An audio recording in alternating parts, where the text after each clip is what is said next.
Imagine walking around a desolate desert with no bird food, water, or humans in sight. You've forgotten where you started your journey and don't know when it will end. You're losing hope that anyone will ever come to rescue you. Plus, you know there will be no food miles away, so you'll either die from starvation or from scorching heat.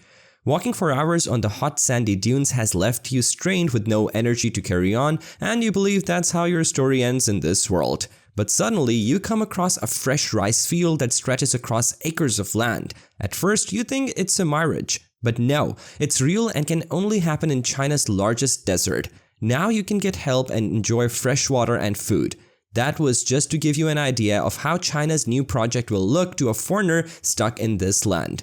In China's Kabuki Desert, which was once an arid wasteland, you will now see 88,200 acres of verdant rice paddies. This green revolution has left the world, including scientists in Dubai, in awe.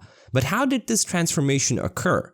China defies all odds whenever it comes up with a new invention or a mega project. Planting rice fields across a desert can be something impossible. Rice is historically grown in water-rich environments, so it is an unlikely candidate for desert agriculture.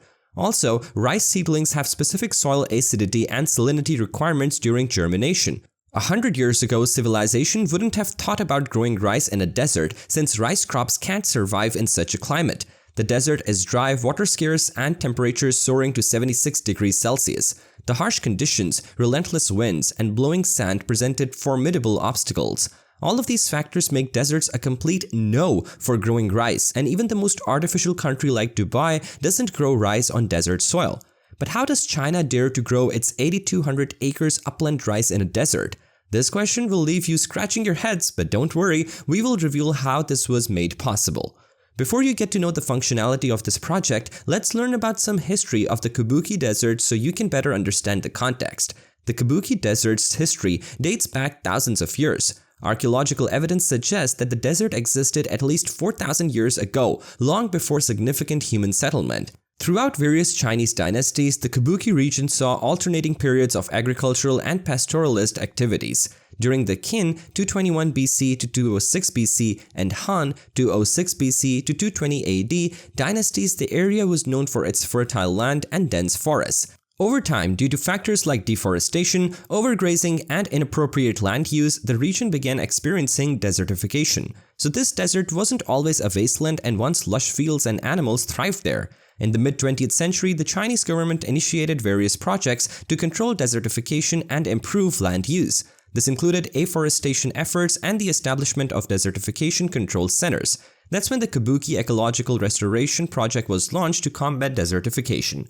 This project aimed to restore vegetation control, sand movement, and improve the livelihoods of local communities.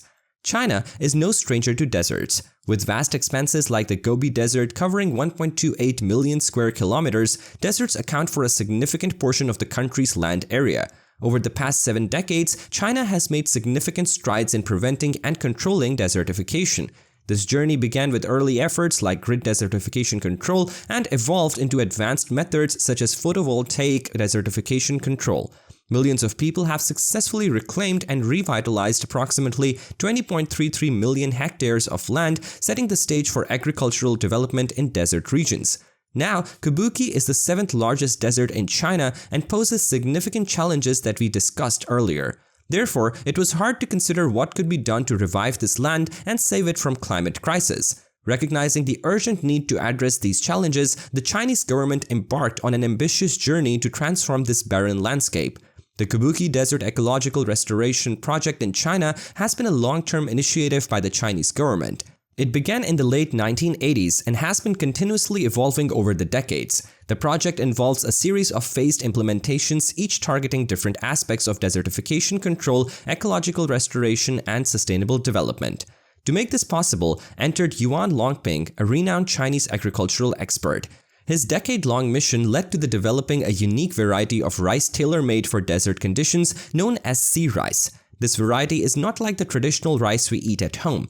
Sea rice exhibits exceptional tolerance to salt and alkali, giving it superior survival skills and competitiveness. It can resist challenges such as waterlogging, high salinity lodging diseases, and pest infestations while maintaining exceptionally high yields. So this was a perfect choice for making this agricultural plant work in the desert. Yuan Longping's efforts have transformed China's agriculture and aided over 40 countries in enhancing their rice production.